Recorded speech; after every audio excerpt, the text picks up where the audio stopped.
Breaking news po. Huwag po kayong magugulat mga kababayan. Itong mga di umano na mga sports car na ito na tinago po ng mga diskaya na nilagay nila sa underground tunnel nila. Di ba nang nakaraan tinago. Tapos nagbantang militar. Ngayon, natakot sila. Sinauli ang mga sports car. Ngayon, ito ang nangyari. Pinabuldoser po ang mga sports car ng mga diskaya. Ito po, nag-iyakan daw di umano ang mga diskaya. Lahat ng kanilang kayamanan, mga sports car, inadurog ng bulldozer. Aba, mga kababayan, ito po ang ating papanoorin. Ito po ang kumakalat po sa social media. Totoo kaya ito? Bago ang lahat mga kababayan, meron po akong ipapakita sa inyo. Ito po, yung plano ng BOC na gagawin sa mga sports car.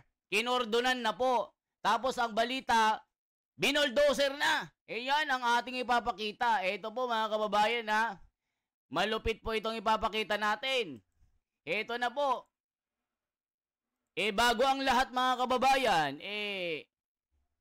panoorin po natin ang ginawa ni Tatay Digong sa mga smuggled na sports car. Pinadurog sa mga bulldozer. 70 ito mga kababayan na mamahalin. Mas mamahalin pa dito sa mga pinagyayabang ng mga diskaya na mga laruan nila. Ito po ang balita. Magugulat po kayo. Gagayahin kaya ng administrasyong ito yung ganitong estilo ni PRRD? Ay natuwa ang mga Pilipino Pero yung iba nagalit. Bakit hindi daw ibinenta at inoksyon? Malalaman nyo po ang dahilan ni PRRD bakit niya pinadurog ito. Ito na po mga kababayan. Huwag kayong magugulat ha. Ito po.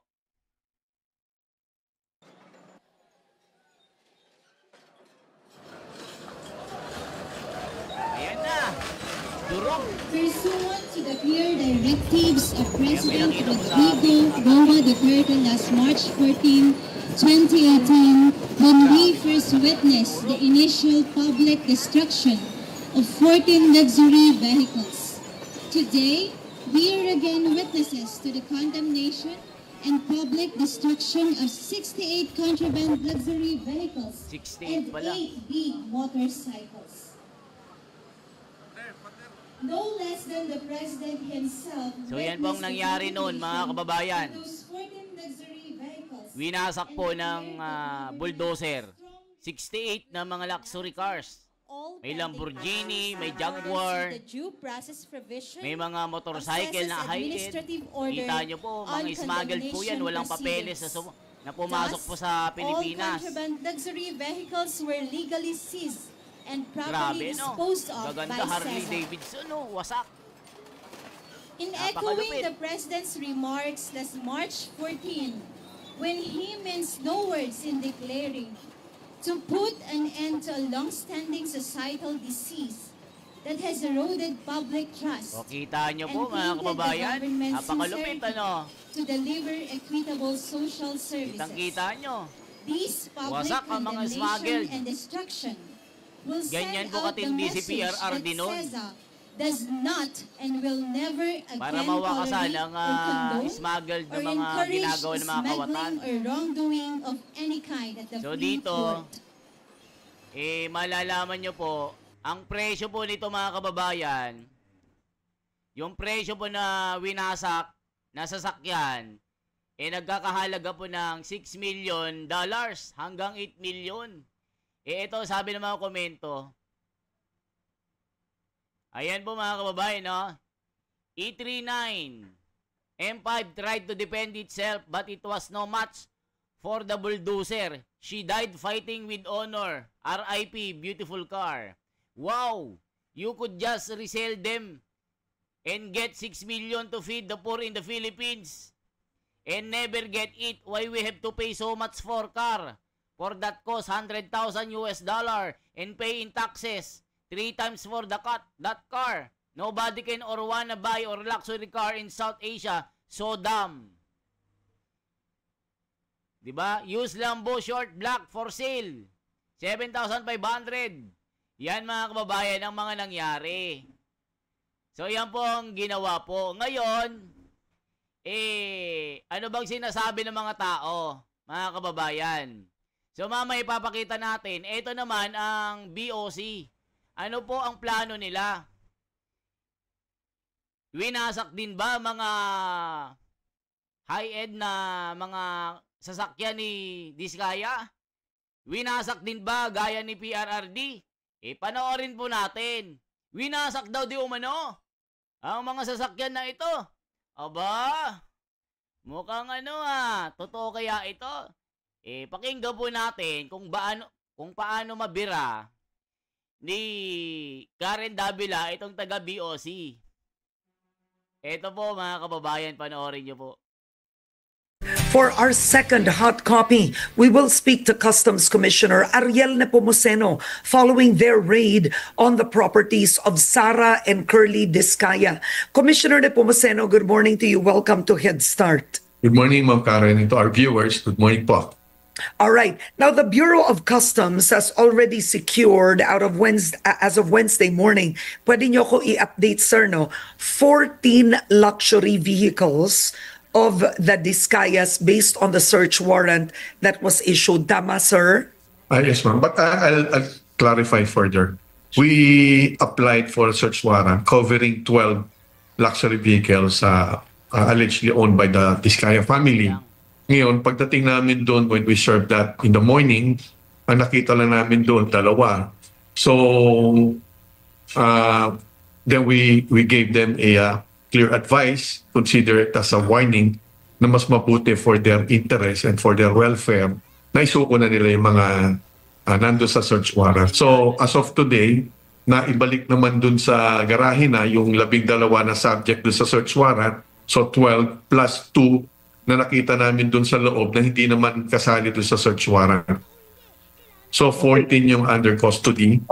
But then ma'am, I told them na they were the ones who admitted in the Senate Blue Ribbon Committee of being handled by Senator Marcoleta that they have 28 luxury vehicles. So I told them, sila yung nagsabi niya, and I would expect dapat 28 yung isusurrender nila. Oo. Okay. So, ang nangyari, para maintindihan rin ng ating audience, no, kumbaga, tinago nila, tinangka nilang itago, tapos nung binalaan nyo, dun lang nila ibinalik. Yun. That's what they tried to do. Of course, they have a different version, ma'am. No? Ano through the lawyer. Ano nila, sir? Saan daw nila dinala yung sasakyan? Through the lawyer naman po yan. Wala akong kilala sa Diskaya family. I haven't talked to them. Yes. So, ang dinatnan ko kasi doon, when I went there, yung mismong they call him a compliance manager. And then later on, yung lawyer ng pamilya Diskaya, nakikipag-usap na sa representatives ng BOC. Ang paliwanag nila on media din. Of course, that's their version, no? Na dahil bumabaha and then may welga ata dun may welga kasi nangyari sa harap ng bahay nila. They had to secure their vehicles. So, ako naman, regardless of the real reason kung bakit nila yan itinago or nilabas doon sa compound, ang importante, nandiyan na yung mga luxury vehicles, ngayon nga, 14, and then I'm expecting mabuo dapat yung 28 luxury vehicles.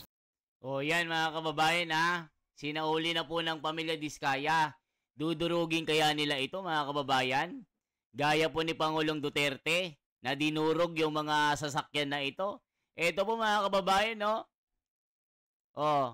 Tignan nyo po ang ginawa ni PRRD nung kapanahunan niya. Ito po.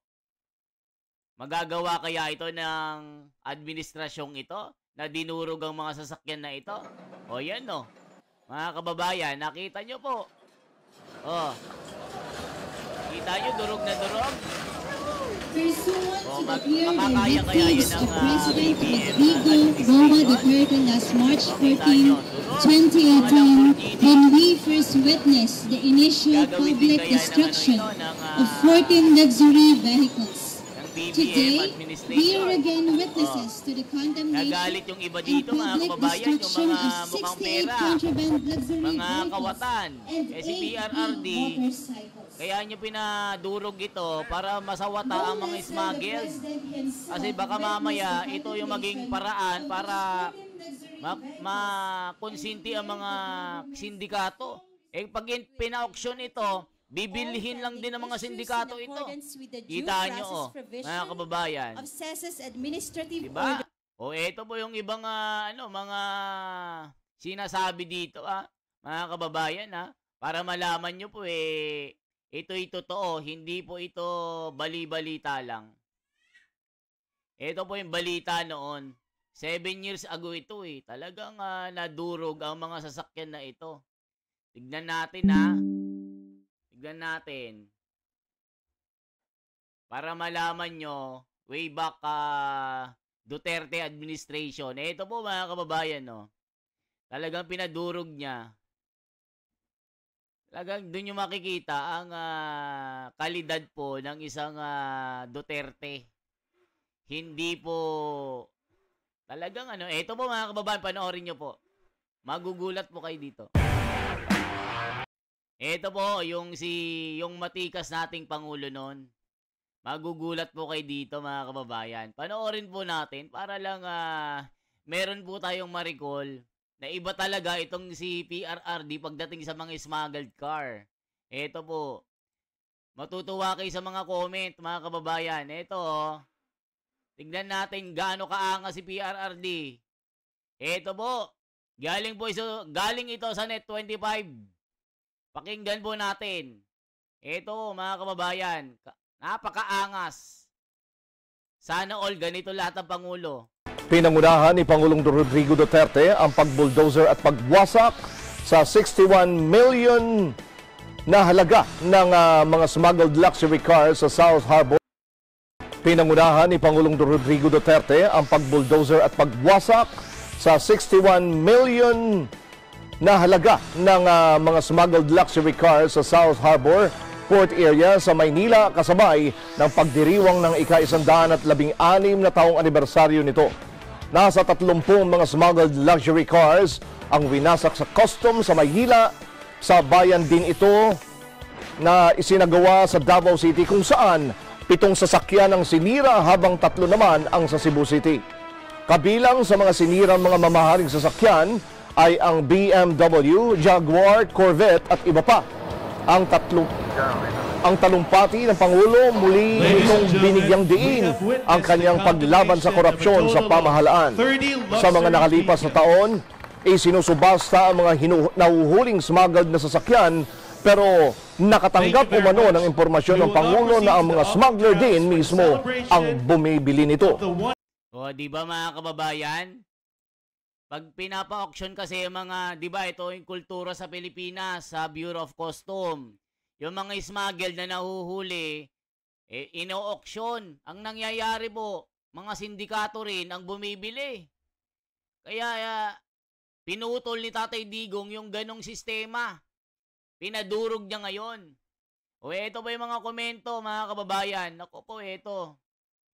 Ito ang sinasabi ng komento. O, tignan po natin yung iba, Magugulat kayo dito. Ito, sawan nyo ito. Tignan po natin. If you've ever had dreams of owning a Porsche Carrera or a Lamborghini Gallardo or maybe a Harley Davidson, I'm warning you this next video might literally crush your heart. Why? Well, if you think you're up to it, let's watch this report from Jenny Dongan.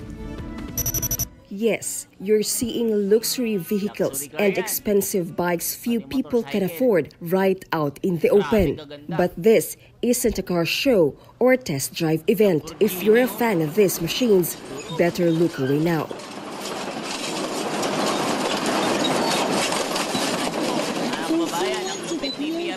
these are smuggled vehicles that have been condemned to meet their maker at Port Irene in Santa Ana, Cagayan Province. Well, these bulldozers at least. The casualties, 68 high-end cars valued at more than 200 million pesos and 8 big bikes worth almost 20 million pesos. The VIP list includes Porsche Carreras, a Lamborghini Gallardo, Mercedes-Benz, and BMW Roadsters, and a couple of Harleys. These crushed vehicles, including the 14 we have earlier destroyed, will be utilized as the primary materials for the construction of a 3-story high monument of change or bantayog ng pagbabago inside the Cagayan Freeport Zone to convey the strong message of the President against corruption. If these images crushed your heart, you're not alone. Even President Rodrigo Duterte, who was present at the public condemnation, admitted that watching those Harleys getting flattened was difficult. He's known a big bike enthusiast after all. It pains me to see things that I love. I love riding the motor. But he reiterated that he would rather crush smuggled luxury vehicles to discourage smuggler. In March, Duterte also witnessed the public destruction of smuggled high-end vehicles at Port Irene. In his speech, the president also extended a hand to the New People's Army operating in the province. The president appealed to the Reds to put their guns down and surrender to the... O, kita nyo po yung mga komento ha, mga kababayan ha. O, what a pity, Duterte could be work at his match. He could easily export these vehicles and sold these at special prices for a fortune outside generating a much needed foreign exchange. Tignan nyo mga kababayan, binabas si Duterte. Sasabihin nila, kailangan daw dapat inano na lang sa mga mahihirap. 'Di ba?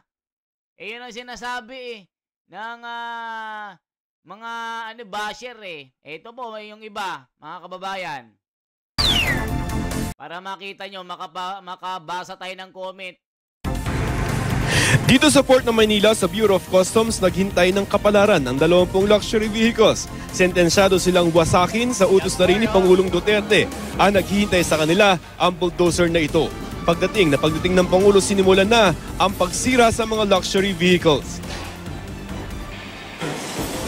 Used Mitsubishi NMC 2013 for the Port of Cebu. Used Audi S5. Walang panama mga mamahaling sasakyan sa bigat ng bulldozer. Sumabit pa ang isang ito. Ang Jaguar parang daruang pinirat na lamang. Dati sinusubasta o ino-auction ang mga smuggled na sasakyan na ito. Pero nagiging modus operandi na lamang daw yun ng mga smuggler. Ayaw kong ipagbili. Kasi kung ipagbili ko, consigned to a fictitious person, igagrahe lang ninyo yan dyan. Hindi naman kayo. And when the time comes, they are sold to an auction. Yung auction diyang opisina, tatawag na rin sa isang sindikato dito. Siya lang yan. Wala man ako nabasa sa newspaper na may auction. Gusto ko rin bumili baski second hand. Wala. O maya.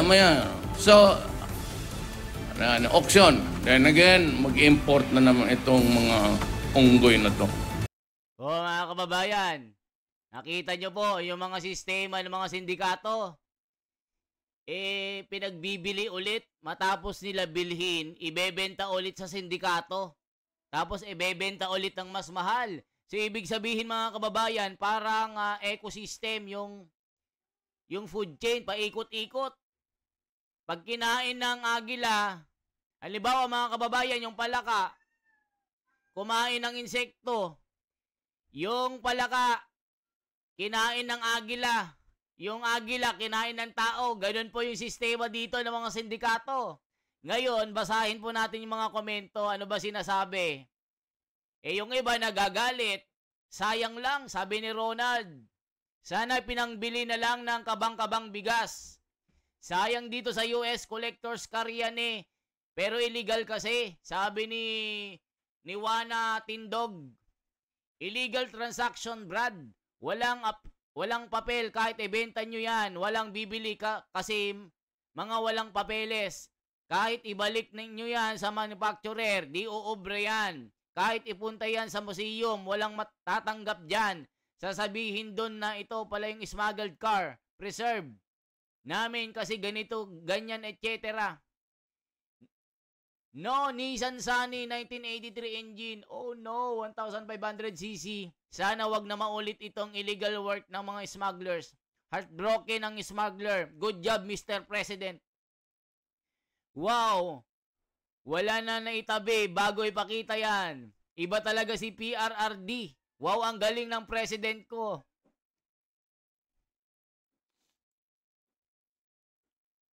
Naiiyak po ako.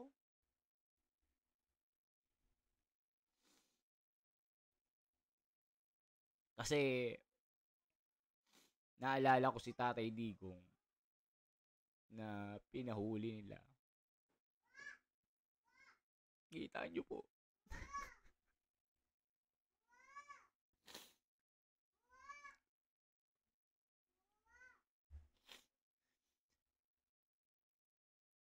Yun ba yung mga kababay? Kita nyo yung Pangulo natin na si PRRD. Pinakulong nila. Kita nyo yung style niya. Walang sinasanto. Kita nyo mga sports car na yan. Kaya ko nire-relate sa inyo mga kababayan para makita nyo yung pagkakaiba ni BBM at ni PRRD. Kita hindi niya... Naiiyak kasi ako, naalala ko si Tatay Digong na dinala doon sa The Netherlands. Isinakay siya, may sakit pa.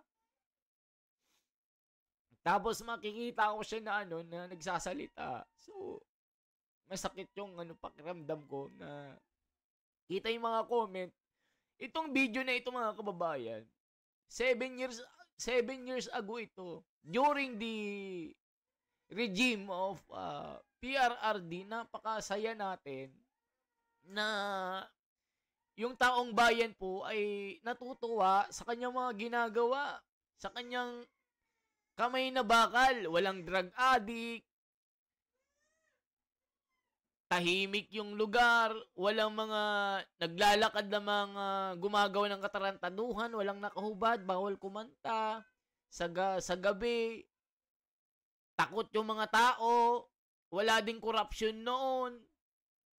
Kaya mga kababayan, naiiyak po ako na naaalala ko si PRRD na ganun-ganun na lang na dinala nila sa ICC dahil kinasuhan po ng International Criminal Court. So dito sa video na ito, mamimiss mo po ang isang PRRD. Kita nyo yung mga comment, oh. Iba ka talaga, Tatay Digong. Sobrang sikat nito. Dapat ganyan din ginagawa sa mga illegal parking para mabawasan ang mga sagabal sa daan.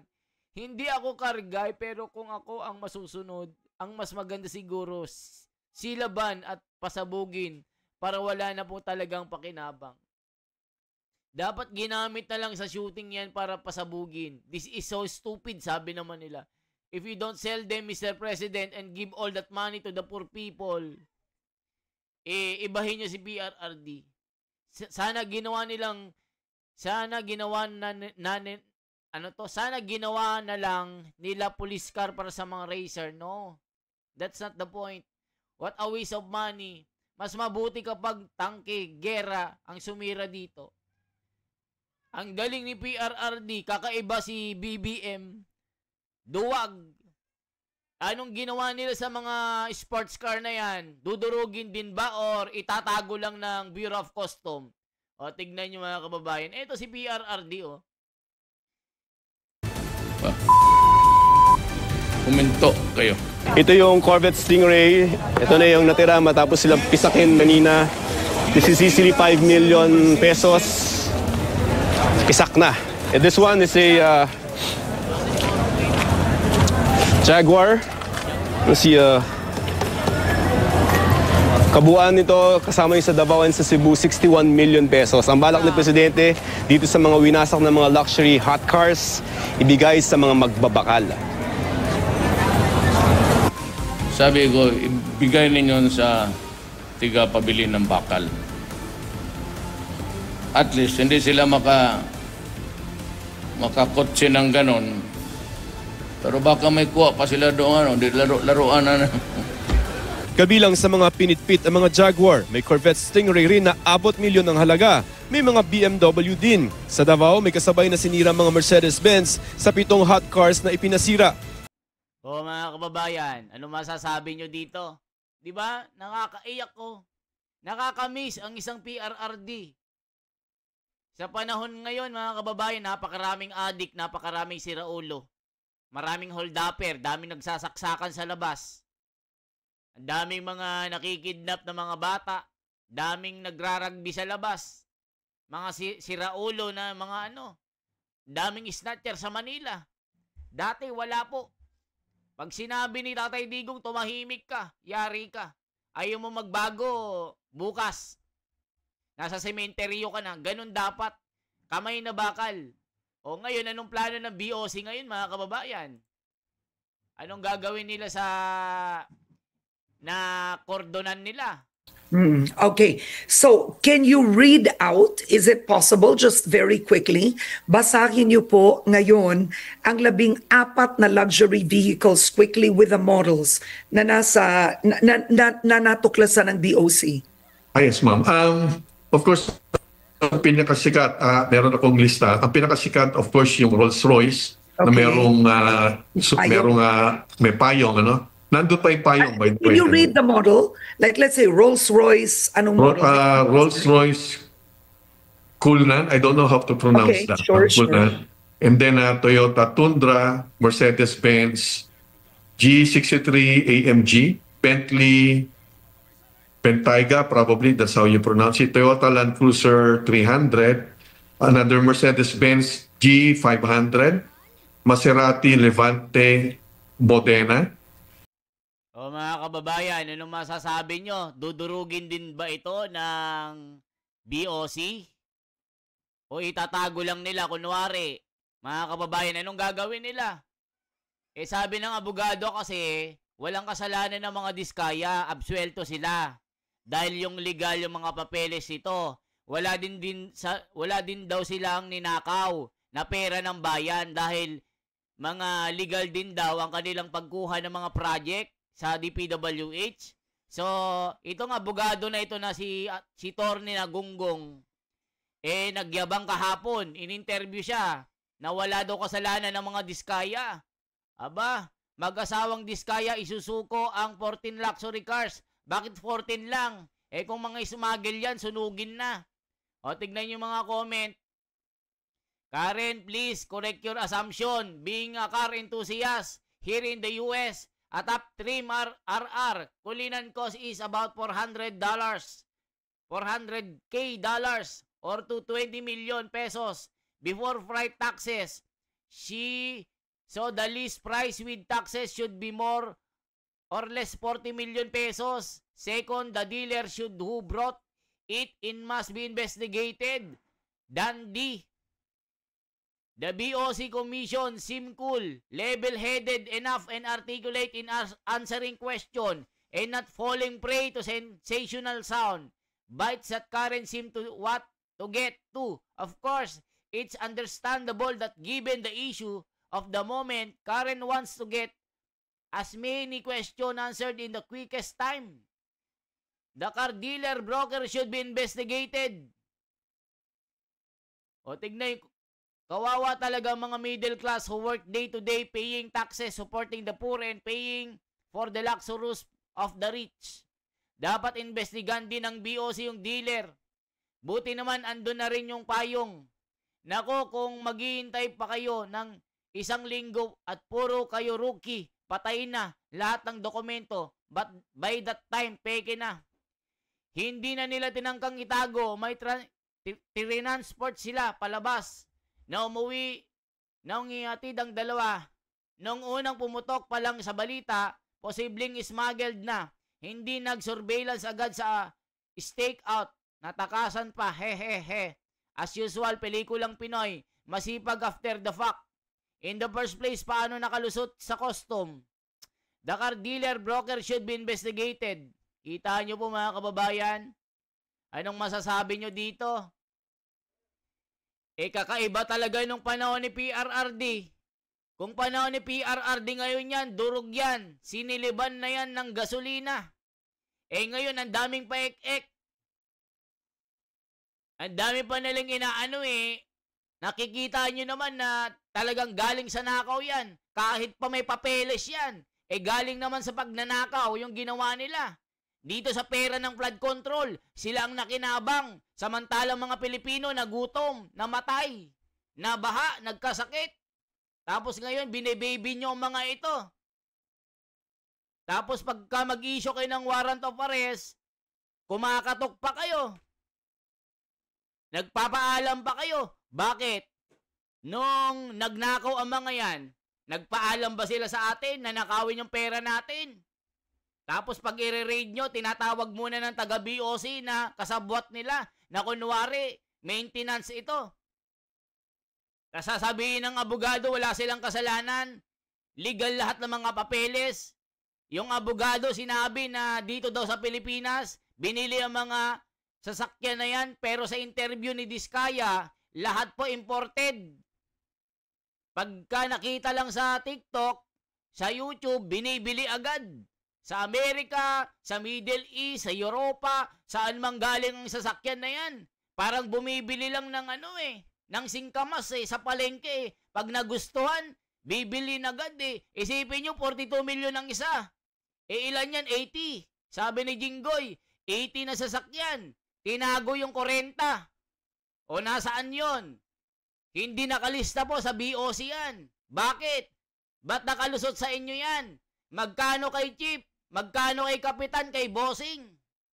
Bakit pinayagan nyo na malusutang kayo ng magnanakaw ng mga diskayang yan? Yan ang sinasabi ng mga comment. O diba, mga kababayan, nakakabwisit? Then again, Rolls-Royce Gulnan, Toyota Sequoia, Cadillac Escalade, and GMC Yukon Denali, then 2 Lincoln Navigators. Yan yung 14, ma'am. Okay, so 14 yan. So let's start with the Rolls-Royce. I'm not a car expert for our audience, but the price online says that it can go for 33 million pesos. 30, yeah. But with a Rolls-Royce Ghost, it starts in the Philippines with 42 million pesos. So ang tanong ko, all the vehicles of Diskaya, at least yung 14 na may listahan kayo, have you already matched it with the Bureau of Customs? Did they pay the right taxes? Dumaan ba ang mga sasakyan na ito sa Bureau of Customs? Or smuggled ba ang mga ito? Yan yung ating malalaman, ma'am. I hope with the indulgence of kayo po and our audience, give us more or less another week. This week, the remaining part of the week, and next year. Ang dahilan po talaga, I have a new team who just has been installed this Monday. At Monday, nasa Senate pa nga kami, no? So, isipin nyo mga kababayan, di pa nila alam kung smuggle dito. Di ba dapat may mga naka-account yan, bawat pumapasok ng mga sasakyan sa Pilipinas, naka-account yan, LTO. Di ba? Sa BOC, ba't di nyo alam? Mukhang natutulog kayo sa pansitan. Magkano kasi ang bilangan? O hanggang ngayon, bibigyan kayo ng palugit. Ilang araw yan bago malaman ni smuggle dyan. Galing mismo sa bibig ni Diskaya. Wala pa si Pilipinas yan. Talagang limited edition lahat yan. Mga brand new yan. Tas sasabihin niya, utang lang. Sinong niloko ng Diskaya na yan? Hindi kami natutulog ng kahapon, ha? Hindi kami pinanganak kahapon. Kakagigil I need time to be sure na yung iuulat namin sa bayan ay tama, walang halong, alam niyo, yung ayaw ko rin po kasi sumabay dun sa init po ng ulo ng ating mga kumayan. Of course, we all feel frustrated because of the context of the Diskayas having been able to accumulate this much wealth na nag-translate dito sa mga kotse nga. No? Sino ba namang di magagalit, Commissioner? Ang bagal-bagal nyo, mag-grade nga lang kayo na tumakas pa ito. Anong dahilan ba't sila tumakas? Eh dyan sa lugar nila, hindi naman binabaha dyan. Oh, sige nga po mga kababayan. Ewan ko sa inyo, magkano kasi ang kay Chief, magkano kay Commander, magkano ba ang sapal sa mukha nyo? O mga kababayan, kayo na pong humusga dito. Ano pong masasabi nyo sa isyong ito? Eh wala pa silang alam kung smuggled ba o hindi. Diyos ko Lord, patawarin mo ako. Sabi ng mga komento, BOC, magkano ba? Magkano tinapal sa mukha nyo? Sabi ni Dindo. Dindo Portugal, na taga Espanya. Kaya po, grabe kayo. Walang-wala kayo kay PRRD nun. Mga smuggled, dinudurog lang Lamborghini Jaguar, mga Harley Davidson, na paborito ni Tatay Digong. Sinabi niya, masakit sa loob ko na makita yung gusto ko. Pero, wala akong magagawa, trabaho lang manong. Oh, kayo na umusga. Iba talaga ang kamay na bakal ni Tatay Digong. Yan po ang aking bahagi. Si The Wonders Philippines. Kayo naman ang aking inihingan ng komento at mga reaksyon. Anong gagawin ng BOC sa mga sasakyan na ito? Ipapadurog din ba sa mga bulldozer na gaya ng ginawa ng PRRD noon na 68 na mga luxurious cars? Ginawang bakal lang at binenta sa nagtitinda sa bangketa. Naiyak ako talaga kasi na-miss ko si PRRD. Salamat po ng marami. Isang like po, isang share at isang subscribe. Salamat po.